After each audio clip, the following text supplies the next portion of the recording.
But tell us about your teaching profession. How did you land yourself to become a teacher? I actually started.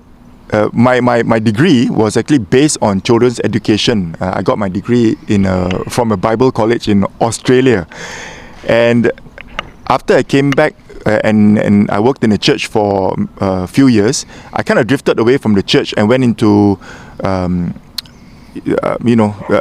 companies to work. I worked in certain companies, and I became a manager. I became a general manager, and then came the economic downturn. And about 15 years ago, the company I worked for closed, so I didn't have a job. So while waiting to find a new job, my mother told me, "Why don't you do teaching part-time?"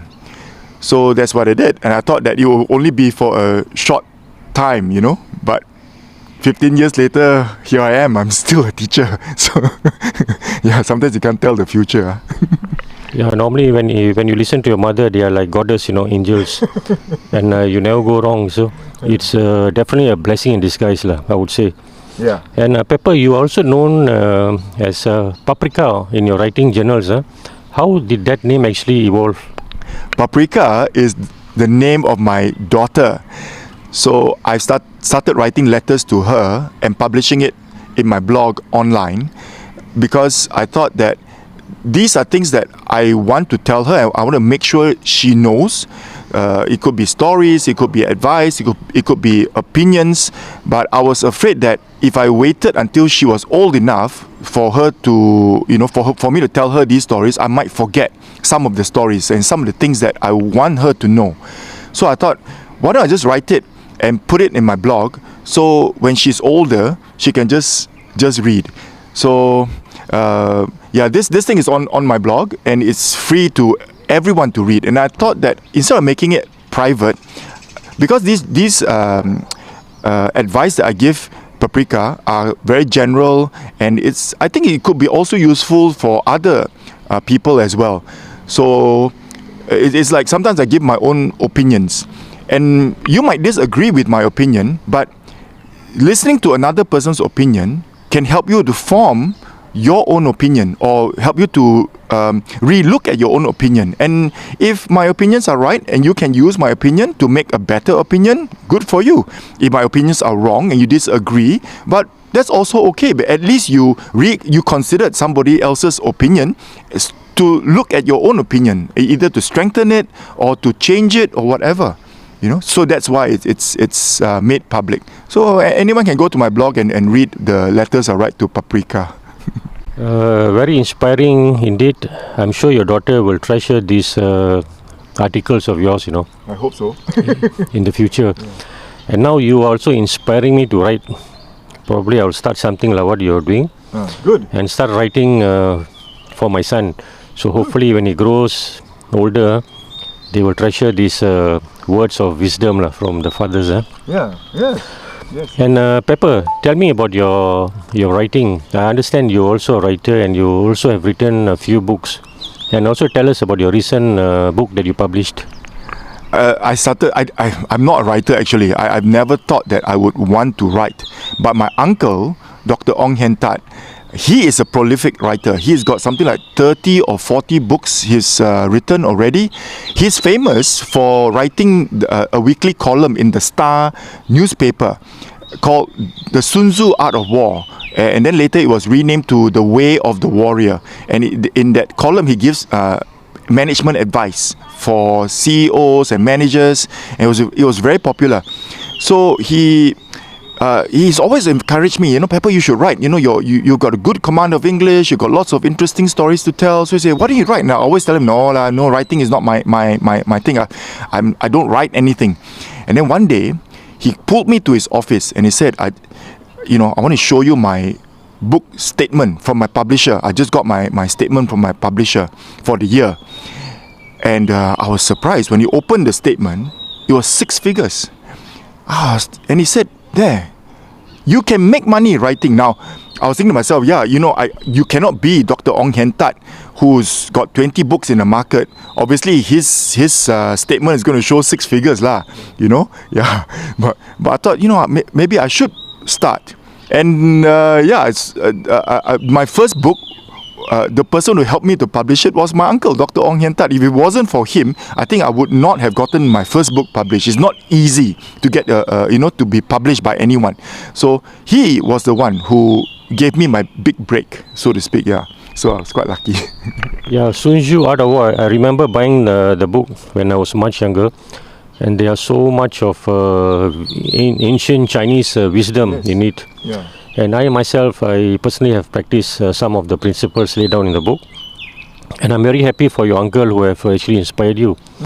You know, and I'm sure he'll be happy to listen to this interview too. Yeah. With of you speaking good about him. Okay, tell us more about your part-time adventurers. Why part-time, not full-time adventurer? Part-time because I don't have all the time and all the money in the world. So it has to be part-time. But now that I'm a teacher, I'm in a very good position. I get school holidays. So every time there's a school holiday, 1 week, 2 weeks, 1 month, 2 months sometimes. So I go on interesting adventures. So these are things which I think would make me a better person, would enlarge my viewpoint, would enrich my experience in life. So I always think of something interesting to do. So that's what I've been doing. I've been cycling, I've been riding my motorbike, I've been visiting other countries and just wandering around. I think that this makes life interesting. It moves you out of the mundane. The Monday, Tuesday, Wednesday, Thursday, Friday. We all do the same things over and over again. And and then Saturday, Sunday, you think, oh, it's time to party, but it's not. It's time to Saturday and Sundays are meant for washing your clothes and keeping the house clean and going grocery shopping. So when does it end? I always tell myself. So I make time. I sacrifice a little of something and go on an adventure. Don't think too much. Just go. That's my philosophy now. Interesting. Like what I'm doing, sacrificing my weekends to conduct interviews with inspiring people like Pepper Lim, because their stories can actually touch your heart and probably can even change your life. So if you can change your life by listening to stories like example spoken by Pepper Lim, I'm sure it will be a success. When did you start cycling and who inspired you? I started cycling maybe 5 years ago. I saw people like Jotaro, who has a blog called Apek Biker, and he builds himself as an old man who recently fell in love with cycling. And in his blog, the Apek Biker blog, he cycles all over the place, and he doesn't start from his house. He drives his car to a certain interesting place and then cycles there, and has all this. He sees all these fun places, all these interesting places. So I thought, maybe I should take up cycling. So that's how I got started, by people like Jotaro, who writes interesting blogs, and then you can go on Facebook, and there was at one time there was this thing called Critical Mass KL. So I used to join them, and they would cycle around KL, and it's so interesting to see KL at night on a bicycle. You're not in a car. You're not stuck in a jam, and because it was we were on bicycles, so we would go into quieter roads, and we would see neighborhoods that you don't normally see. So I thought that was very interesting, and from there it started to grow. It grew into a book called Cycling Fun and Easy, which is available in a popular bookshop. For that book, what I did was I drove my car with my bicycle to interesting places all over the peninsular Malaysia, and I would cycle at wherever interesting place I stopped at until I was satisfied, until to my heart's content, and then I'll pack it up and drive to the next interesting place. I cycle in small towns and in paddy fields and at Fraser's Hill and Gunung what in Kedah. I got lost actually. I got lost looking for this place. But cycling in that quiet mountainside road, difficult going up but fun coming back down. It's just so enjoyable. So that's how I started cycling. That's how I've continued cycling, because there's so many interesting places to go to in our country, you know. And I haven't even been to Sabah and Sarawak yet. I'm looking forward to cycling there as well. Yeah, Sabah and Sarawak is cool. I've actually cycled in Sabah. It's a beautiful place to actually explore. And talking about Zen Zitaro, I think he's one guy who rides very well, and he defines his travels on bicycles very precisely. You know, you'll never go wrong with his advice. Very impressive blog that he has. Yeah. And also a very experienced cyclist, I would say. Yes. And Pepper, do you remember your first bicycle? Yes. It was a 26-inch mountain bike, foldable. The brand was Gamex. I think that particular model is gone, as bicycles change their models all the time. But that bicycle was given away to another friend of mine who wanted to start cycling, and I told her, don't buy a bicycle because I want to get rid of this bicycle, just take it. And even though it was 26 inches, a full mountain bike size, it could be folded and put into any car. So I used to cycle with that bicycle until I got a new bicycle. Yeah. I think using a folding bicycle and traveling with your car is an excellent idea. It is called destination cycling. So when you reach your destination, get your bicycle out from the car and you can explore. Yes. Go slow and see more. And also on Pepper Slim's recent book, which is called Cycling Fun and Easy. Yeah, I just got a copy of the book, and there's so much of practical advice and guidance, and you should get a copy. Get a copy, read the book, and you'll get a better understanding, especially when you're traveling around the country. Yeah. Places to visit, places to eat, tips and guidance. Yeah. And it's a good book, I would say. Nice book. Congratulations. Thanks. It's I wrote it for people who've always wanted to cycle or have thought of cycling but have never done it. The book shows you how easy it is to start cycling and how the wonderful experiences you will have cycling. Not everything that I experience and not everywhere that I've been is in the book, because the book is just too small to contain all the wonderful places. And this is, like I mentioned, this is only Peninsular Malaysia. Imagine if it included Sabah and Sarawak. Fun memories is cycling as a beginner is always with people. So if for beginners, I recommend you find a group that you can cycle with, that cycles at your kinds of speeds, that go to your kinds of destinations. So please do not join. For instance, if you're a newbie and you have a foldy bicycle, please do not join the cyclist group that only cycles with the big racing bicycles, and they go long distances and they go fast and you cannot catch up. So find another foldy group. Like for instance, my cycling group, we cycle as fast as the slowest person in the group. So look for people like us. And it's sometimes not just the destination, sometimes it's the company, sometimes it's the food you eat along the way. So it really depends on the person. For me, it's always the company. If I enjoy the company, I'll enjoy everything else during the cycling. Yeah, that's very true. Talking about company and food. Okay, Pepper, now let's move on to the partnership that you had with the Lions Club. Tell us how it all began, for your recent cycling charity which you did for 2 weeks. Let's start with the Lions Club first. Tell us a little bit about them. The Lions Club is a charity organization, and I've been a Lions Club member for 15 years. So we do whatever charity we can. We help the poor, we help the orphans, we help old people, we even help people who need glasses. So if you are short-sighted, like or children who need glasses, they can't see the blackboard in school. So just because you don't have the spectacles, your grades go down. So it's all you need is just a pair of glasses. So the Lions Club will provide these sorts of things, and really it depends on the Lions Club. Well, during the pandemic, we saw so many people lose their jobs, not because of anything. Sometimes it's because the company closed, and so everybody lost their jobs. And we saw so many families had to wave a white flag because they needed food, and they don't know how else to reach these people. Well, if you want to help these people, how do you help them? Unless you got some sort of funds, some sort of money that you can go and buy things for them. Even if you wanted to cook for them, you also needed money to go and buy the ingredients to cook for them. So I hatched this idea. How about if I cycle?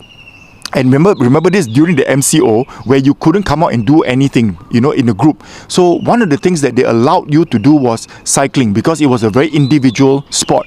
So I told the Lions Club, hey, what if I cycle and we use my cycling as a story to raise funds? So while I'm cycling, I will tell people, please donate, to the Lions Club. We want to help this. These are our charities.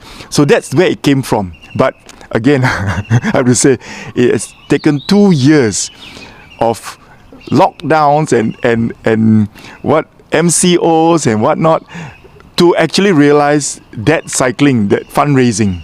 Yeah, we actually wanted to start cycling in 2020, but because of the lockdowns, we had to postpone the cycling until last month.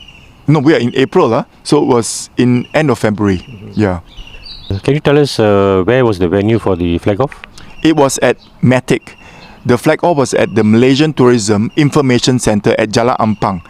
And the reason why it was there is because the CEO of Matic is a cyclist, and he has turned Matic into a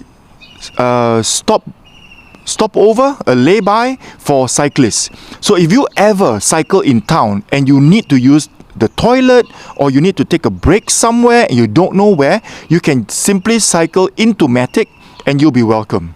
Yeah, so because of that, I also wanted to support Matic, and so they allowed me to launch my cycling at Matic itself. Very interesting to know about Matic. I never knew about these facilities that they provide for cyclists. And what was running through your mind on that morning, just before the flag off? Before the flag off, there's so many things. I was more worried about the launch itself. Will it go right? Did I remember to bring everything? Have I prepared enough for the ride itself? Yeah, and will the guests turn up? So these were the things that were in my mind before the launch. But I'm sure everything went successfully. You got good media coverage as well. Yes. Okay, you did choose an e-bike for this project. I'm just wondering why an e-bike and not a normal bicycle? I chose an e-bike because I'm not crazy. It's not easy cycling long distances. I was told by seasoned cyclists who tour countries, they said that you should target around 40 kilometers a day. The reason why they're targeting 40 kilometers a day is because they need to find a place to pitch their tent and camp for the night. But for me, I didn't have that. I didn't need to do that. So what I needed to do was cover more distances so that I can finish going around the peninsular Malaysia, So I thought, what if I'm really tired on my normal bicycles? So I thought, what? I should get an electric bicycle. Then if I'm tired, the motor can help me cycle. Yeah, so that was why I chose an e-bike. Yeah, cycling on an e-bike actually gives you a whole different experience. I've tried an e-bike, especially when you're so damn tired, and you're about to reach your destination, let's say 10 kilometers away, 20 kilometers away. That's when the thrill happens, You switch on the motor and you just pedal easily and gently, and it takes you nicely to your destination. Yes. What a relief, actually. Yes, actually the e-bike saved me many times. I think almost every day I use the e-bike for some reason. Like for instance, going up hills. when you start off your journey in the morning, you are so fresh and so strong. You've got your stamina. Going up hills, no problems. You know, even though you got this heavy load behind you, all your clothes, all your tools and everything, it's no problems. But as you're finishing the day, and then there's one hill, and you're thinking, I'm not going to do this. I'm not going to get over this. Either I get down and push, or I turn on the motor to get over the hill. And then when you get over the hill, you're going down the hill, you're looking ahead and you're thinking, there are more hills. But you don't have to worry because you got an e-bike. So although you worry that the battery will run out, but you think it's okay because it doesn't matter. It's not going to be so difficult climbing the hills because of the e-bike. You got the motor. Yeah. I agree with you on that part. Yeah, it makes a lot of difference with the motor.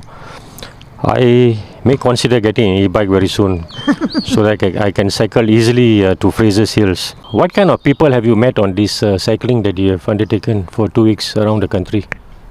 Okay, I will tell you that Malaysians are one of the nicest people in the world.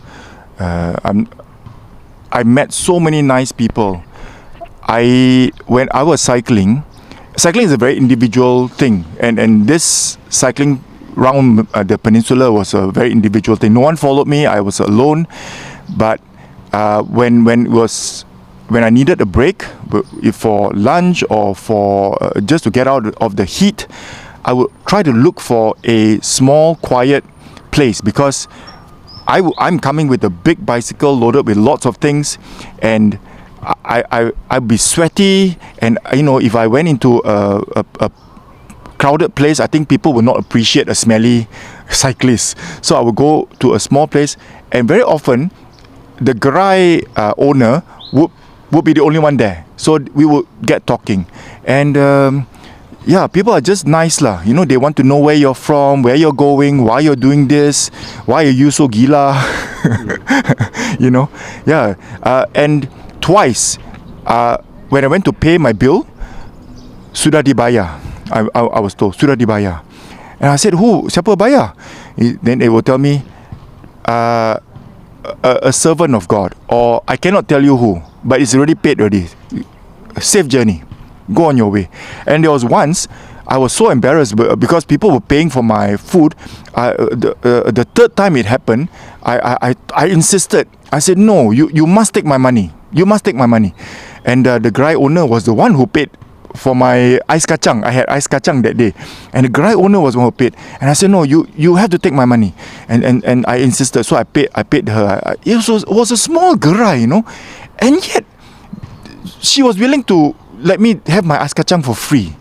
I thought that was very nice. And this is what Malaysians are lah. You know, you reach a hotel, you also meet nice people who ask you where you're from, where are you going. You stop at a petrol station to pump your tire. I stopped at a petrol station, and a car to pump my tires. A car pulled up. I thought he wanted to pump his tires. No, he wound down his window and asked about me. Where are you going? Where will you be here long? It's so nice of you to raise funds for charity. This is the nice people in Malaysia. Not one person tried to rob me. Not one person told me to get off the road or you're crazy. Don't you know you're putting your life in danger? Don't you think of your family? Not one person told me such things. You know, everybody told me, say have a safe journey. You know, it's so wonderful to see you doing such a nice thing for society. Can I buy you something? This is Malaysia. These are Malaysians. Yeah, so nice to hear about the Malaysians who are so kind and humble. And they are all, like what Pepper said, servant of God. And you never know who these people are. Sometimes they may buy you a meal. Some people may just quietly, silently say a blessing to you. And I'm glad that you reached home safely, Pepper. Yeah, thanks. And what kind of feelings that cycling awakens in you? Well, before I went on this journey, all I remembered were the wonderful places I had visited on my bicycle when I was writing my book. And if it wasn't for my book, I think that I would not have forced myself to visit every state in the peninsula. I think I would have gone to just the popular tourist destinations like Penang and certain parts of Ipoh, Malacca. But because I was writing the book, I forced myself to go to unknown places or little known places, not popular places, but beautiful, just as beautiful as all the popular destinations. So I only remembered that for this cycling trip, I had forgotten about the pain your backside will feel riding hours on end on that small bicycle seat. I had forgotten about the sweaty face, the sweatiness, your sweaty clothes, the pain in your shoulder, the pain in your legs. I had forgotten about that until that first day after the launch, when I started cycling, when I got to Jalan Ipoh. Then I remembered all the pains and aches that you would get, the heat, the rain. But I have to say that you will forget it the next day, and that's what happened. I will forget the pain from yesterday, and I will look forward to the new day. And you only remember it when you experience it. When the pain happens in your knee, then you remember, actually, why did I start this cycling thing? And I should stop. I think I should stop at this town. But because there's something interesting ahead, so you think, okay, I'll stop when I get to that interesting thing. Looks like some hills coming up. So I think that'll be quite nice. So you cycle to the hill, and then there's another nice. There's some paddy fields. So okay, I'll cycle to the paddy fields, and so that. The beauty of our country kept me going. That little bit more. Even when it was raining, I would think there's nothing to see. It's raining. There's nothing to see. It's drizzling. So I cycle in the drizzle. If it's heavy rain, I stop. But if it's drizzling, I just go. And then you think, you should cycle until the drizzle finishes. Then there might be something nice to see, and that's what keeps you going. Yeah, that's what keeps. I just did that day after day after day after day. Yeah. But did you ever felt like quitting and just say, I'm going home? Of course. Many times there were times when the first day I thought, my God, in my knee it hurt so much. And then I complained to my friends that night, and my friends said, I think it's your seat. I think you should adjust the level of your seat, make it lower. So I lowered it by an inch, and that helped in the next day. It was still painful, but not as painful to say I'm giving up. But that first day I thought maybe I have to give up. I can't go on anymore. This knee is just giving me so much trouble. But a good night's rest, and then some advice from some cycling friends, and I thought, you know what? Okay, I should just at the very least get to Ipoh before I say I give up, at the very least come on. So I cycled to Ipoh, and at Ipoh, the knee got better. It didn't hurt as much anymore. I would expect to have some pain somewhere, but not enough to say give up, So from Ipoh, cycled to Taiping. Yeah, it wasn't bad. The Ipoh hill was a killer, but I managed to do it. Got to Taiping, then went to Penang, and I thought, at the very least I should stop in Penang at the very least. So I got to Penang, had 2 days rest because the Lions Club there, they had some program for me.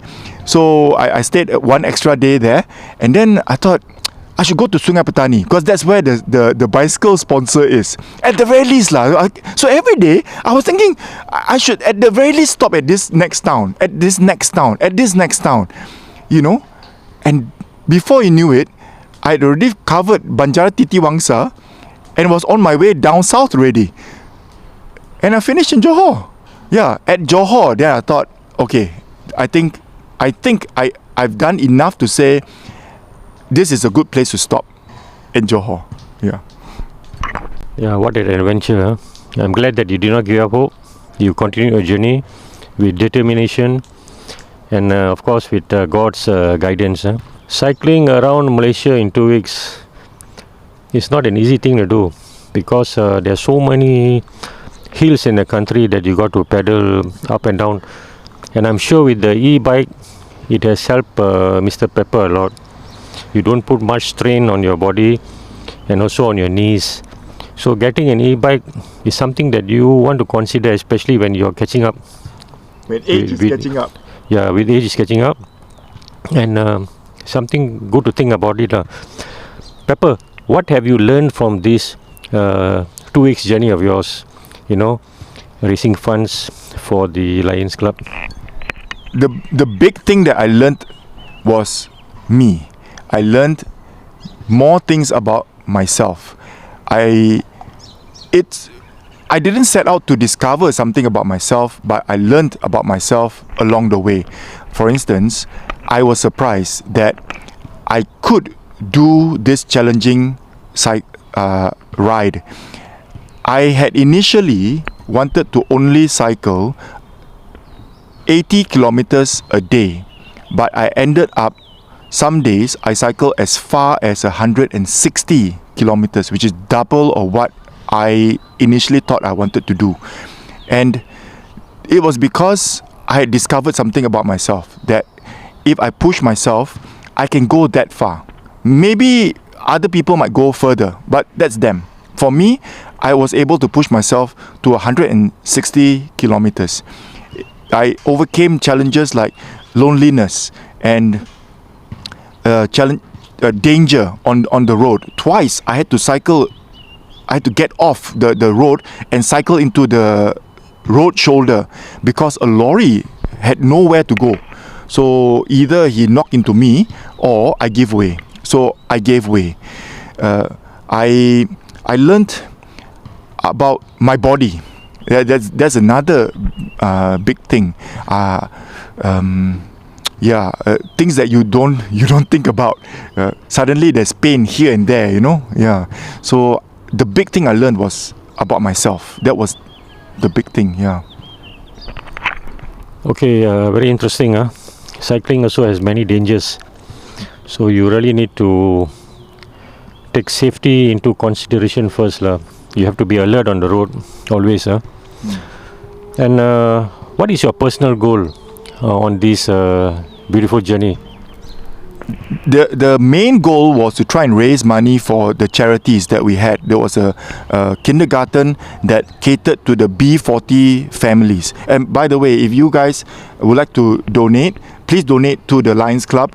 They still welcome any donation. This particular kindergarten really touched the Lions Club's heart because it took care of the B40 children. Without taking care of the children, the single mother cannot go out and work. The single mother has to be at home taking care of that small child. So by taking care of the small child, the mother has a chance to go out to work. So we are supporting, I was cycling to raise funds for that kindergarten. Another one was for the OKU, Orang Kurang Upaya. So they always need some sort of help. But the beautiful thing is, they don't want handouts. They told us, can you please give us some retraining? You know, maybe give us, train us in a new skill that we can use, so that we can support ourselves. So who's going to bring these trainers in? So we said, okay, we'll raise money to pay trainers so that you guys can attend training sessions or courses that you can use to get jobs. So that was the main goal. The other goal, of course, was to see our beautiful country. So you miss a lot when you are driving down the highway. The Plus Highway and all the other highways where you pay toll, imagine you're paying money and you don't get to see our beautiful country. You know, the roads are straight and they are supposed to get you from one place to another place as quick as possible. But because I couldn't use the highway, I had to use the old road. So I passed by lots and lots of pekans and towns and kampongs and paddy fields and beautiful hills that look like classical Chinese paintings. I was thinking to myself, I don't need to go to China to see the beautiful hills that the Chinese artists was so inspired to paint. It's right here. It's right here in Kelantan. All the way from Gua Musang to Jerantut is just beautiful hill after beautiful hill after beautiful hill. Yeah.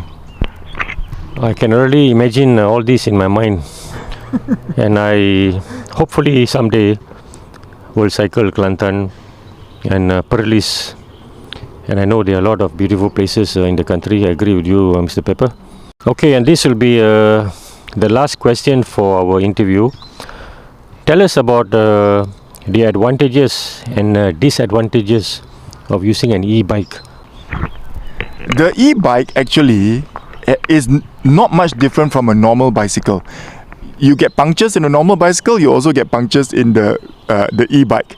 If you go over a bump, it's the same as on the e-bike as the normal bicycle. So some people say, oh, you know, the e-bike's advantage is it's got a motor. Well, some bicycles are so light, 9 kilograms only, and some bicycles have 28 gears. So actually, that's the advantage of that bicycle. Lots of gears, light, it cuts through the wind. So for the e-bike, the advantage is the motor. But then again, having the motor to help you cycle up hills or cycle long distances, there is also a downside to it. The downside is, if the battery finishes, that means that you have to cycle that heavy e-bike all the way to your destination. The e-bike's weight on average is 25 kilograms. That is like 10 kilograms heavier than a normal bicycle. Yeah, that's heavy, 25 kg. And I also read on your Facebook page that you experienced something not so good, that your battery died halfway. Tell us how you felt and how did you manage to overcome this challenge? No, the battery didn't die. The charger could not charge. So because I couldn't charge the battery, so now you have to pedal and cycle that heavy bicycle. So I panicked and I rang up the e-bike. The e-bike was actually sponsored by this company called Voltron. They are a local e-bike company, local e-bike manufacturer here in Malaysia. So the big boss was very kind. He said, okay, don't worry, where are you now? I said, no, my next destination is Taiping. And I said, okay, I'll send the replacement for you. So when I reached Taiping, he sent me a new battery and a new charger. So lucky for me. So I got an extra battery. In fact, I didn't have one extra battery. I had 2 extra batteries. He said, no, keep both in case another something else happens to your battery. And I have to say that this is the first time something's ever happened to the battery.